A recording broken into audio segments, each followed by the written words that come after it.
네, 안녕하십니까. 강진일보 주희춘입니다.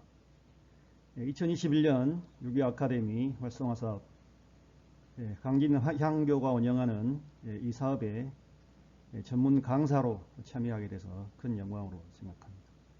그리고 여러분 반갑습니다. 그러나 또 한편으로 굉장히 또 죄송하다는 생각도 듭니다.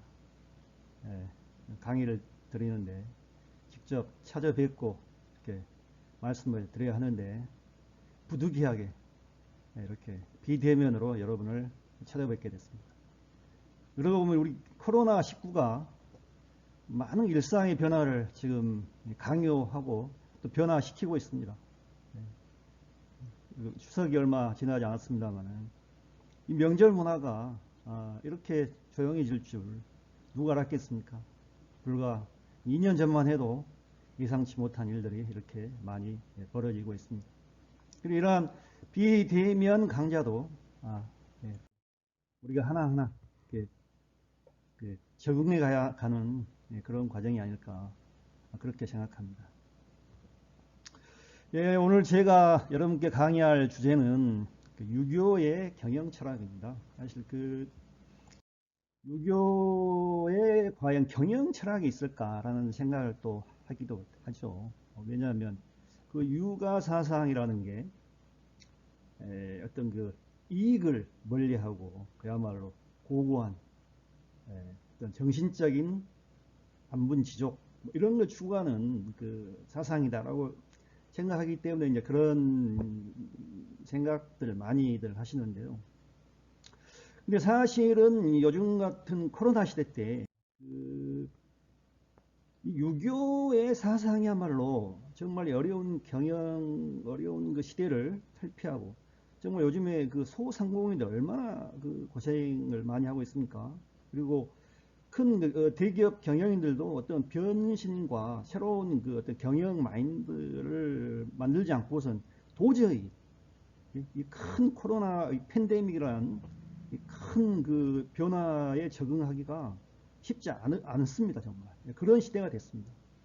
그래서 정말 우리가 유교의 어떤 경영 철학을 확고히 되새겨 보는 이 과정이 이 코로나를 이겨낼 수 있는 기업이고 개인이고 대기업이고 소기업이고 떠나가지고 장기적으로 이 코로나를 극복하고 미래의 어떤 새로운 그 세계에 우리가 적응해가는 개척해가는 큰 마인드, 큰 힘을 기르는 게 바로 유교의 사상이고 그 중에서도 그 안에 있는 경영 철학이다. 이렇게 생각을 합니다. 그래서 이번 강의를 통해서 어떤 그러한 지금 어려운 시대를 이겨내는 유교의 그런 경영 철학이 무엇인가를 우리가 한번 알아보자라는 취지입니다. 그래서 이 강의는 유교의 경영 철학은 무엇인가를 이제 개요도 좀 알아보고요, 살펴보고 그 다음에 그럼 우리가 유교권 국가, 우리 대한민국도 유교권 국가입니다만은 어떻게 경제를 발전시켰는가 한번 알아보고요. 그래서 이제 특히 우리나라 기업 경영에서 보이는 특히 창업주들, 대기업 창업주들이 보이는 유교 경영 철학이 있어요. 근데 이게 다양한 보는 시각에 따라 여러 가지 이제 그 경영 철학을 얘기를 하긴 하는데, 우리 무에서 유를 창조한 한국의 기업사를 살펴볼 때, 유교 철학이 가장 큰 지대한 영향을 미쳤다. 그런 현상이 뚜렷이 나옵니다. 그걸 아마 오늘 여러분께 좀 소개해 드릴 계획이고요. 그 다음에 우리가 강진에 병영상이라는 큰 전통상인이 내려오고 있습니다. 북에는 개성상이 있고 남에는 병영상이 있다. 이런 말이 있을 정도의 어떤 북의 어떤 개성상인과 큰 쌍벽을 이루는 그런 상인 집단인데요. 과연 이 병영상인의 경영 철학이 있어요. 철학이 있는데 이 병영상인의 경영 철학에는 어떻게 유교 사상이 좀 관철되어 있는가, 어떻게 유교 사상이 관철돼 흐르고 있는가, 그걸 여러분께 좀 설명하는 그런 순서로 강의를 마련했습니다. 자, 그런 강의를 시작하겠습니다. 예. 자, 여러분, 그 이광사, 옹교 이광사 선생님 아시죠? 예, 유명한 그 서예가시고, 강진에도 백년사에 이분의 그 편액이 걸려 있습니다. 이분의 이제 그 경영 철학을 조선시대에 그 조선시대의 그 사대부, 대표적인 사대부 집안의 어떤 사례인데요. 그런 사대부 그 집안에서 그 어떤 이윤에 대해서, 이 경영에 대해서 어떤 그 마인드를 가지고 있었는가, 이걸 파악할 수 있는 좋은 사례가 있습니다. 우리가 이제 그 이광사란 분은 그 하나의 서예가로 아주 유명하신 분인데요. 사실 이분의 그 부인인 유씨 부인이 굉장히 그 기록을 많이 남겼어요. 예, 많이 남겼고 그 집안의 그 사소한 일을 하다가 그리고 이렇게 남편과 있었던 일, 특히 이 이광사 선생님과 이 유씨 부인의 어떤 그 굉장히 애틋한 그 사랑 얘기를 잠깐 뒤에 이제 그 소개시켜 드릴 계획이 있습니다만은, 아무튼 이제 그 집안에 있었던 일을 소개하는 것으로 이 강의를 시작하겠습니다. 자, 이광사의 유씨 부인이신데, 한 그 고택 그 한켠에서 회초리를 들고 어느 날 두 어린 아들의 종아리를 때립니다. 유씨 부인이 하는 말이, 어린 것들이 어찌 그런 몹쓸 일을 마음에 품고 있었단 말이냐. 그러면 종아리를 때리는 거죠. 이렇게. 어찌 그런 말을 마음에 싹 틔워 입 밖으로 내뱉느냐 말이냐. 그 마음이 장차 무슨 짓을 못하겠느냐. 굉장히 질타하는 그 어린 아이들의 그 사랑스러운 아이들을 질타하면서 지금 교육을 시키는 거예요. 때리면 종아리를 때리면서. 근데 여기 이제 그런 말을 어찌 그런 몹쓸 일을 마음에 품느냐. 어찌 그런 말을 마음에 싹 틔우느냐. 지금 이런 말 하고 있는 거죠. 그래서 이제 그런 말은 도대체 무엇일까요? 예, 궁금하시죠? 예. 이제 이 유씨 부인이 그 사랑스러운 두 아들에게 종아리를 때리기까지는 하나 사건이 있는데, 보면 별 사건이 아니에요, 사실은. 근데 이게 그 당시에는 굉장히 그 사대부 집안에서 굉장히 그 어려운 큰 그 이렇게 좀 사건이었나 봐요. 그래서 이제 무슨 일이었냐면, 원교 이광사의 아이가, 한 동생이 아이가 친구들과 놀면서 옥도를 가지고 이제 노는다. 옥도를. 예, 그래서 이제 옆에 친구가 이제 엿을 가지고 있어요. 엿을 먹고 싶을 거 아닙니까? 예? 그래서 이렇게 옥도라고 엿하고 바꾸자. 그랬는데 바꿨어요. 근데 옆에 이 형이 그걸 봤는데, 옥도를 하나를 주면은 엿을 두 개는 바꿔야 되는데, 예? 옥도를 좀 가치가 돼 있으니까 옥도를 하나 주고 엿을 하나만 받는 거예요. 이 아이가 지 동생이. 그래서 이제 그 형이 이제 나중에 너 이리 잠깐 와봐. 그래서 너는 어찌하여 옥도를 그렇게 많이 주었느냐. 그 정도 옥도리면 엿을 더 받아야 하는 것 아니냐. 예? 그러니까 이 동생이 뭐 그깟 옥돌이야 뭐 또 주면 되지 뭐 형, 그러는 거예요. 그러니까 형이 다시 말하기를, 여기가 중요합니다. 여기가 옥돌 찾기가 그리 쉽다더냐. 옥돌 하나에 엿가락 하나를 받아야 이익이지. 뭐 그러니까 옥돌 더 준 거죠. 그러니까 여기서 중요한 말이 이익이지. 너는 왜 이익을 포기했느냐? 너는 어찌 그렇게 세문을 할지 모르느냐? 이렇게 질타하는 거예요. 이제 자기 동생을 데리고 교육도 시킬 겸. 근데 이것을 유씨 부인이 봅니다. 그 형이 동생한테 너는 어찌하여 그렇게 셈을 못하느냐? 무엇이 이익인지도 모르느냐? 이익을 생각해야 될 것 아니냐라고 형이 동생을 호통치는 거 봅니다. 그래서 이게 유씨 부인이 깜짝 놀라. 그래서 이제 뭐 평민 아이들과 이제 거래 자체가 이제 마음에 들지 않았겠죠. 그래서 이제 이렇게 이 애들을 이제 해초리를 때리게 되는데, 뭐라고 하냐면 해초리를 때리면서 이 사대부 집안 아이들은 효제와 몸가짐만 알아야 하거늘 어찌야 이익이란 글자가 마음에서 싹 터서 입에서 나온단 말이냐. 어? 또가 그 같은 일을 할 것이냐.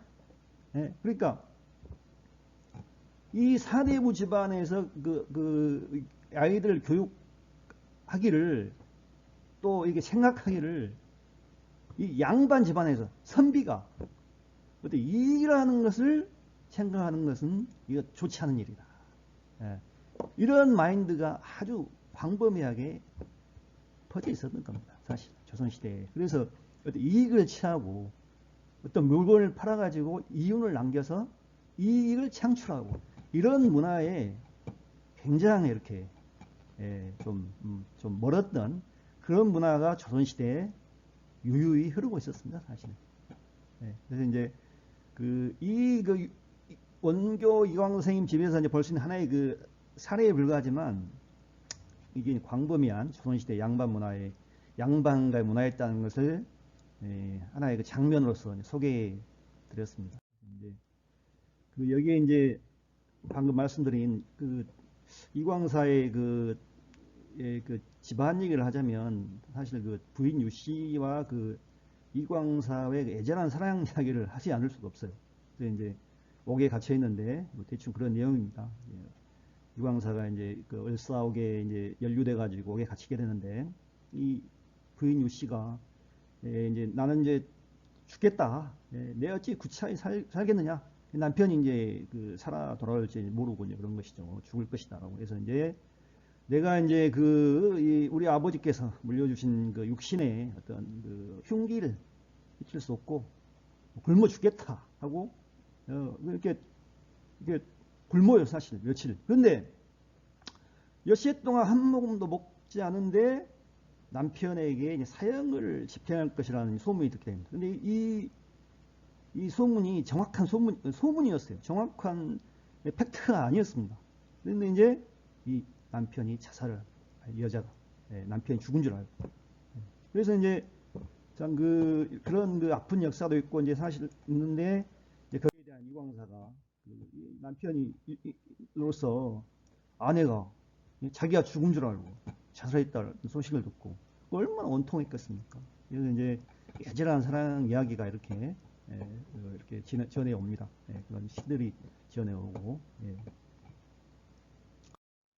그래서 이제 그 조선 시대에 그 상업이라는 것은 말업 또는 이 잔업이라고 좀 천하게 많이 여겼어요. 사실. 그래서 이제 여기서 말하는 그 잔업이라는 것은 뭐 우리가 흔히 얘기하는 잔당, 뭐 어떤 나쁜 무리, 뭐 이런 어감이 많은 단어 아니겠습니까? 그 다음에 이제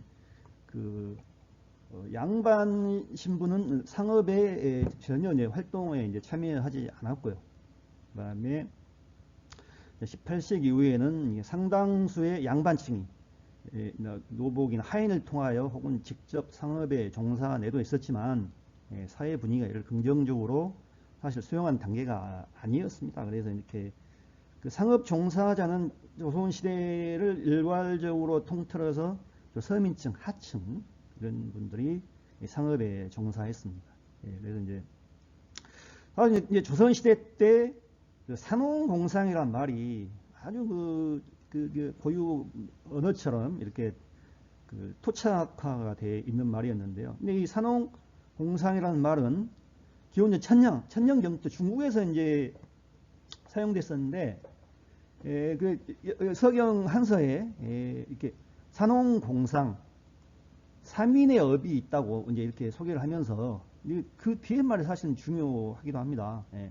산홍공상 3인은 나라의 초석이다. 그러니까 그때 이 당시에 이 말은 선비, 농민, 공업인, 상민 하나의 서열을 짓는다고는 해석할 수 없어요. 이 모두 산홍공상이 네 개의 민이 나라의 초석이다. 모두 다 나라의 초석이다. 사실 이러한 뜻이었습니다. 근데 이제 이 말이 여러 경로를 거치면서 잘못 해석했던 것이죠. 그래서 이제 사실은 이제 이 유교권 국가들이 어느 단계에서 이렇게 급성장을 합니다.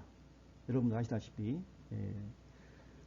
그래서 한국 같은 경우는 어떤 한강의 기적이라는 표현에 걸맞는 어떤 급속한 성장 IT 강국으로 되고요. 다음에 뭐 아시다시피 중국은 폭발적 경제 성장을 하게 됩니다. 요즘에도 미국과 아주 패권 다툼을 치열하게 하고 있죠. 일본이야말로 나중에 일본도 소개하겠습니다만은 가장 먼저 어떻게 보면 근대화가에 성공해가지고 세계 경제 부국으로 탈바꿈합니다.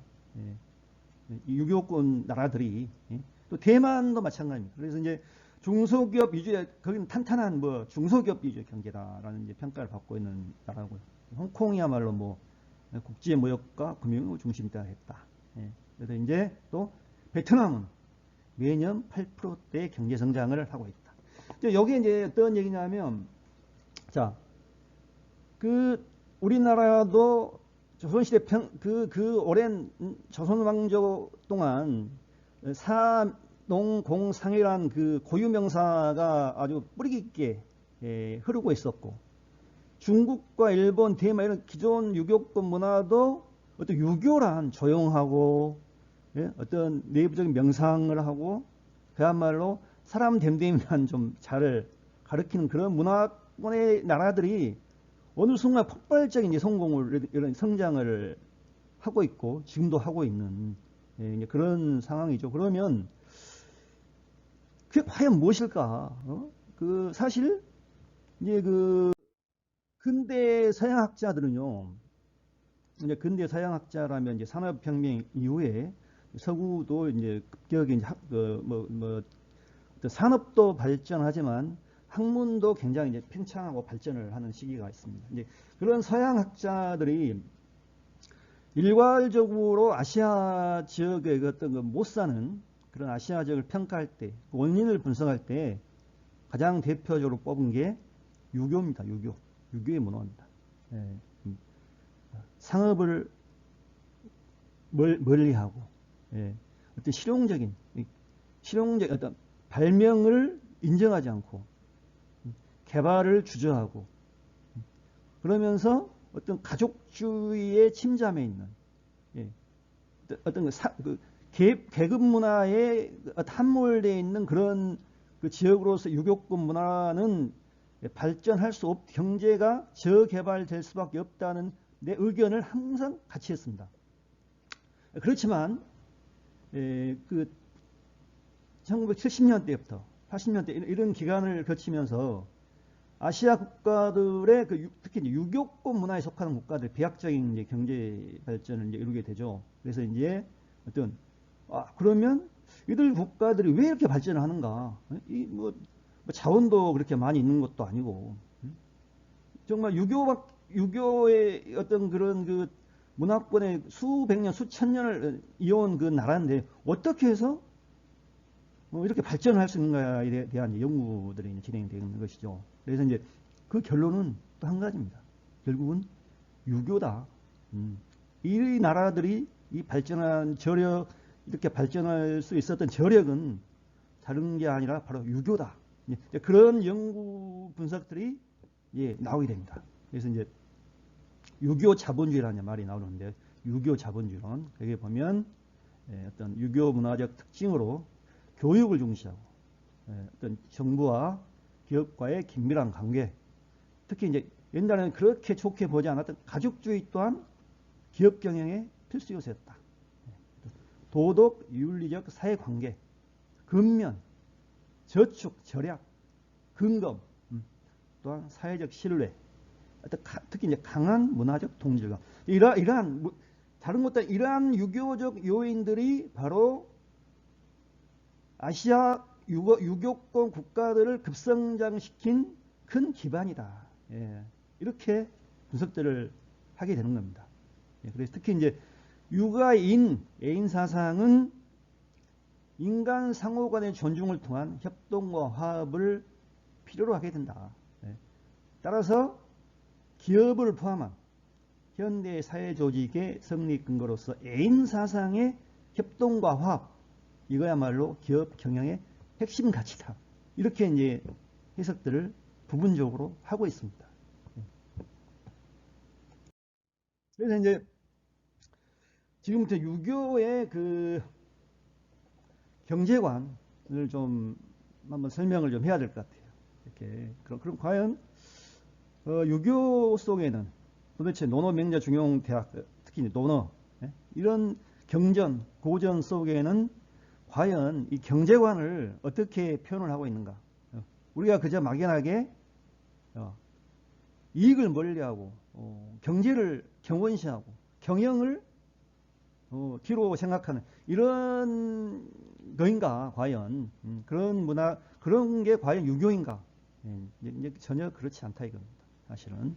그래서 이제 유교의 이제 경제관을 이제 살펴보면 한 세 가지 정도로 이제 한 요약할 수는 있어요. 뭐 다양한 더 여러 가지 요인들은 있습니다. 그렇지만은 이 중에 가장 그 논어 편에 나온 그 이렇게 용어 규정 중에 이 유교의 경제관을 가장 이렇게 선명하게 설명하고 있는 말이 바로 부지교지, 선부지 후교지. 밥부터 먹이고 가르쳐야 한다. 이런 거죠. 그러니까 돈이 먼저다. 경제가 먼저다. 그리고 나서 교육이 필요하다. 이겁니다. 이게 이제 논어의 유교 사상 경제관 핵심입니다. 그래서 이제 논어 그 자로편에 이제 나온 얘기죠. 그래서 이제 공자가 위나라에 갈 때 제자 염유가 이제 모셨죠. 참 가니까 인구도 참 많고 공자의 이걸 또 이제 공자가 감탄을 해요.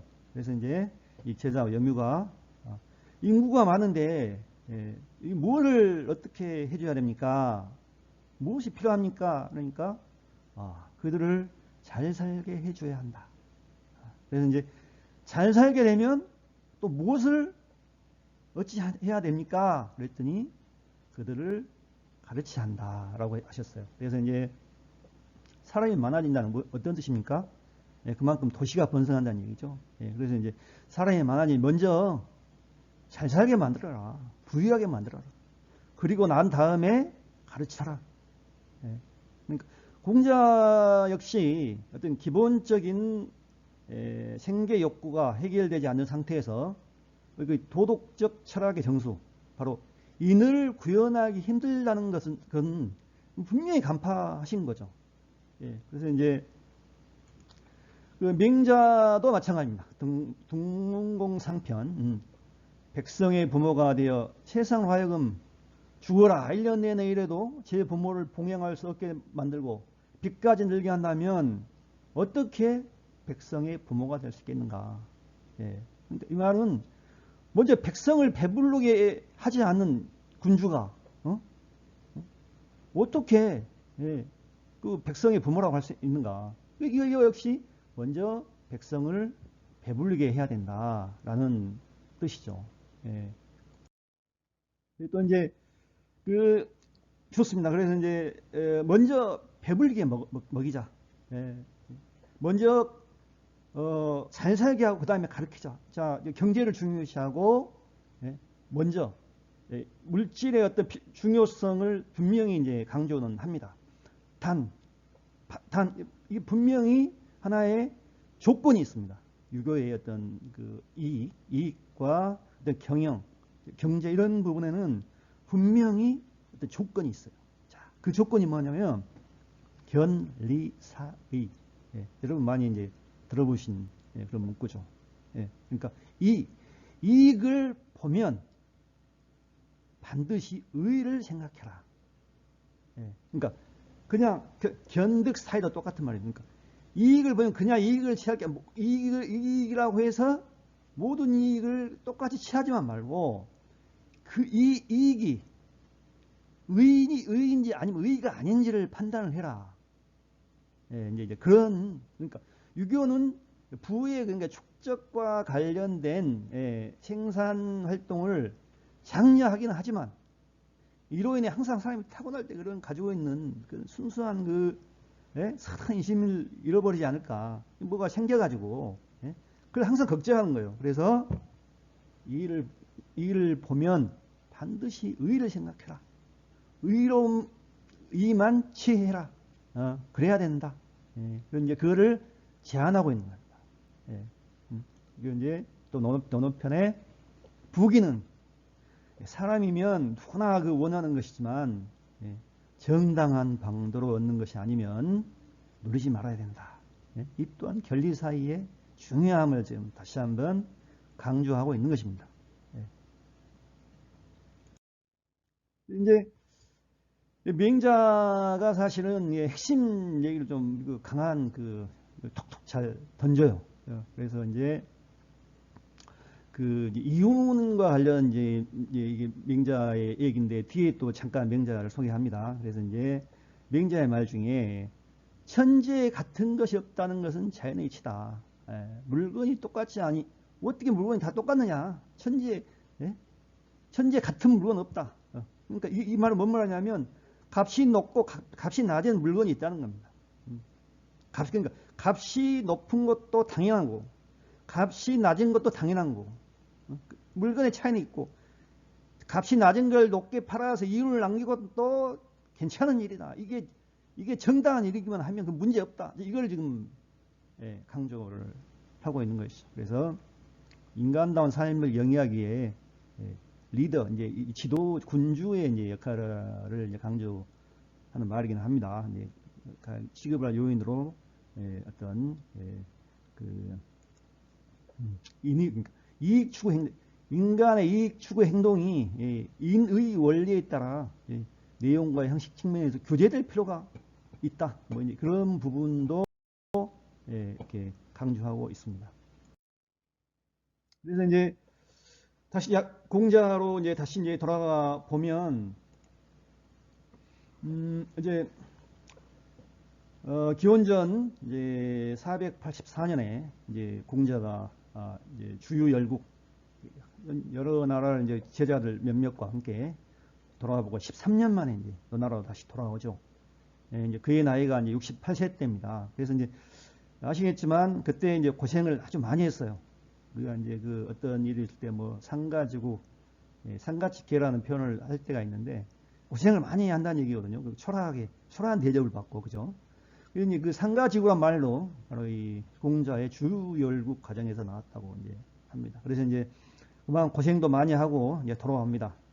그런데 이제 그때 돌아와가지고 사실은 이제 그 많은 일을 하고 이제 그러니까 주열국 다녀와가지고 5년 만에 세상을 뜨죠. 그러니까 이 5년 동안에 사실은 공자가 참 많은 일을 하신 겁니다. 그때 공자가 제자가 3,000명이 넘었다. 뭐 이런 핵심 제자가 또 몇십 명이었고, 그런 치주에 이제 묻혔고 이런 적인데요. 그러면 이제 공자가 이제 죽으니까 제자들이 3년상을 치르죠. 3년상을 치르죠. 이제 그리고 3년 후에 모든 제자들이 떠납니다. 3년상을 치렀으니까. 근데 유일하게 공자의 3년상을 치르고도 3년을 더 지킨 제자가 있습니다. 이제 이 자공이 바로 이제 그 공자의 임종도 지켰던 그런 제자죠. 그래서 이제 근데 사실은 이 자공이 이렇게 그 공자를 잘 모셨지만은 한편으로 굉장히 부자였어요. 장사를 아주 잘한 그런 제자입니다. 그래서 이 공자가 13년 동안 이제 주요 열국을 했는데 뭐 그냥 했겠습니까? 뭐 돈이 있어야지 하는 거죠, 그 당시에도. 그래서 사실은 이 공자가 13년 동안 물론 이제 고생을 많이 하면서 주요 열국을 했지만 그때 주요 열국을 할 수 있는 뒷받침, 그런 경제적인 뒷받침을 이 자공이 다 한 겁니다. 자공. 그래서 이제 이 자공은 중국에서 최초의 그 재벌로 지금 통합니다. 그래서 이제 노나라와 제나라 국경에서 물건을 사고 팔아가지고 이제 막대한 부를 축적을 하죠. 그래서 이제 사마천의 사기를 보면 이런 말이 나옵니다. 시기를 기다려 팔기도 하여 재산을 모았고 공자의 70여 명 핵심 제자 중 가장 부유하였다. 천부적인 상제가 있었다고 그래요. 그래서 이제 이 자공은 상업의 본질을 이해했다라고 이제 평가받기도 하죠. 예, 그래서 이제 공자 말씀이 이 천하의 재물이 모두 자공에게로 흘러 들어간다. 예, 그 정도로 아마 돈을 엄청 벌었나 봅니다. 예, 그래서 이제 공자 또 말씀이 자, 자공은 타고난 부자가 아닌데도 예, 장사를 아주 잘해서 돈을 잘 벌고 있다. 예, 그것은 자공이 시장의 변화를 잘 파악하고 물건의 흐름을 정확하게 파악하고 있기 때문이다. 예, 이제 공자 가을한 그런 기록에 있는 것이죠. 공자 가을하는 것은 논어에 포함되지 않는 공자 어록을 따로 이제 좀 기록한 그런 어록이죠. 그래서 이제 이런 뒷얘기들이 많이 이제 기록되고 있습니다. 그래서 이제 그 공자는 이 자공의 상행위를 정당한 것으로 인정을 한 겁니다. 인정을. 그래서 그 아까 말씀드렸듯이 공자가 13년 동안 주유열고 할 수 있었던 것도 자공의 재력이 뒷받침됐기 때문이다. 예, 이제 그런 것이죠. 예, 그래서 이제 공자의 경영 철학을 몇 가지 다시 한번 보면 어떤 나라를 잘 다스리려면 식량을 늘리고 군비를 확충하며 백성들의 신뢰를 얻어야 한다. 이 말은 바로 이제 그만큼 이제 먹거리가 경제가 중요하다는 것이죠. 예. 맹자의 경영 철학은 한마디로 무항심으로 요약됩니다. 생산이 없는 곳에 민심도 없다. 백성들이 배부르지 않으면 어디에 민심이 있겠느냐. 경제력을 갖춘 사람이 바른 마음을 가지고 살아갈 수 있고 진정 인을 실현할 수 있는 사람이다. 이렇게 보는 겁니다. 그게 사실로 보는 것이죠. 그러니까 경제적 윤택해질 때 사람들이 이해를 한다. 그래서 이 추구에 어떤 사람은 일단 경제적으로 풍요로울 때 얘를 알고 그 나라 충성도 할 줄 알고 그래서 그 나라가 평온해진다. 그럼 기본적인 것은 경제다. 이렇게 맹자는 경영 철학을 얘기하고 있습니다. 그래서 이제 우리가 이제 그 유교 문화권에서 이렇게 중국이 어떻게 보면 그 공자의 이제 고향이니까 대표적인 그 유교 문화권으로 이제 보는 것이죠. 그래서 이제 이러한 공자의 그러한 사상, 그 다음에 맹자의 그런 중국을 깨뜨리고는 그 전통 그 사상들의 중에 그런 상업을 존중하는 흐름이 쭉 있었던 겁니다. 공자님, 맹자님, 이런 분들 쭉 통해가지고 그래서 중국에서 전통 상인들이 쭉 뿌리내리면서 이렇게 성장해 왔어요. 지금 여러분도 아시다시피 중국 화교다 그러면 뭐 세계 시장을 장악하고 있다고 그러는데 사실은 중국 전통 상인들의 그런 막강한 힘이 있습니다. 그런 공자, 맹자 사상 이런 전통 사상에 입각한 이 전통 사상을 먹고 자란 전통 상인들의 뿌리가 있다는 얘기죠. 그래서 중국의 5대 전통 상인을 얘기할 때 산서상인, 안휘상인, 광동상인, 절강상인, 강서상인 이런 말을 하는데 지금도 이 상인들 지금 중국의 어떤 근대화, 현대화를 공업화, 어떤 IT화 이런 어떤 문화의 어떤 흐름을 주도하고 있는 상인들입니다. 이게 뭔 말이냐면 중국의 그 전통적인 어떤 경제의 어떤 그 사상, 경영을 중시하고 이익을 도외시하지 않는 그런 전통 사상이 전통 상인의 역사성 흐릅니다. 이런 아주 자부심을 가지고 상업을 해왔고 그런 자부심을 가지고 한 상인이 지금 오늘날의 중국 경제를 만든 겁니다. 그래서 이제 물론 한국도 이제 전통 상인을 나중에 뒤에 설명을 합니다만은 이러한 그러니까 공자, 맹자 그런 그 사상들이 경영을 중시하고 경제를 중시한 그런 사상들이 그냥 사상으로 남은 게 아니라 오늘날 중국의 근대화, 현대화를 이끈 핵심 사상으로 자리 잡았다는 것을 여러분에게 얘기해 드리고 싶은 겁니다.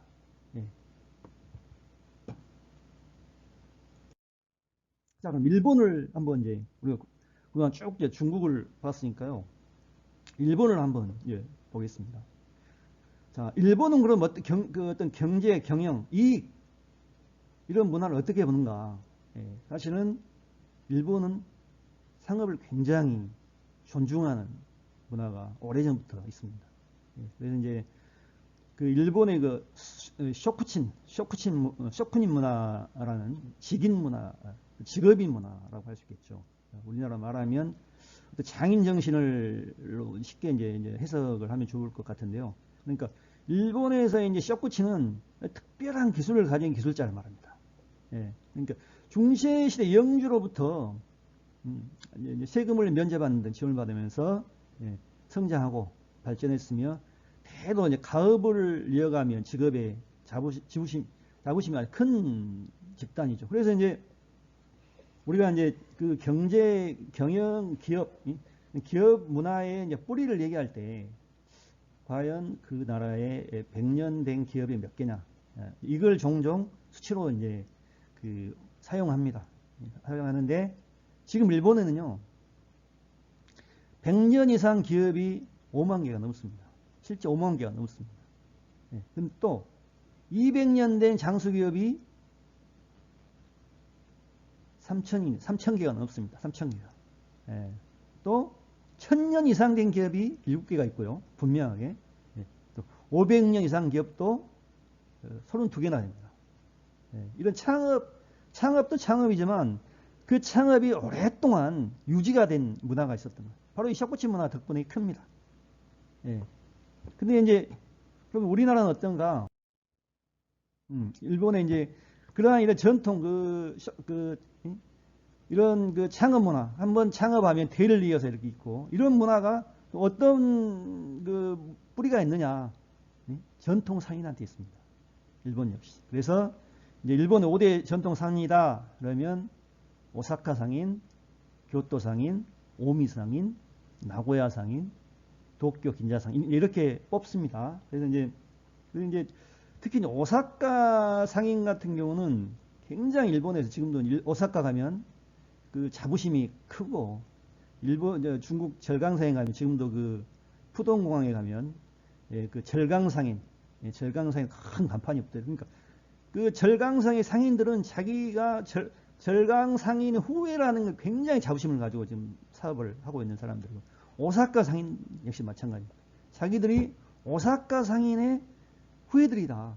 오사카 상인 정신으로 뭉쳐있다. 이런 문화에 아주 굉장히 강한 자부심을 가지고 있는 상인이기 때문에 바로 오사카 상인입니다. 그래서 이제 그런 그 일본의 그 대를 잇는 그 직업 문화, 대를 잇는 기업 문화가 전통 상인의 이제 뿌리를 두고 있고, 이것은 무슨 얘기냐면 굉장히 상업을 숭상했던 나라다. 이렇게 얘기를 할 수 있는 겁니다. 이제 우리나라 잠깐 예를 들고 이번 일부 1강 일부 강연을 마무리를 하겠습니다. 그래서 이제 그럼 한국은 100년 이상 된 기업이 몇 개냐? 뭐 여러분 종종 그 언론에 보도되는 거니까 금방 아실까요? 우리나라 100년 이상 된 장수 기업은 6곳입니다. 예. 예. 그 두산 그룹이 지금도 하고 있고요. 동아약품, 농고식품, 광장은 어떤 회사인지 모르겠습니다.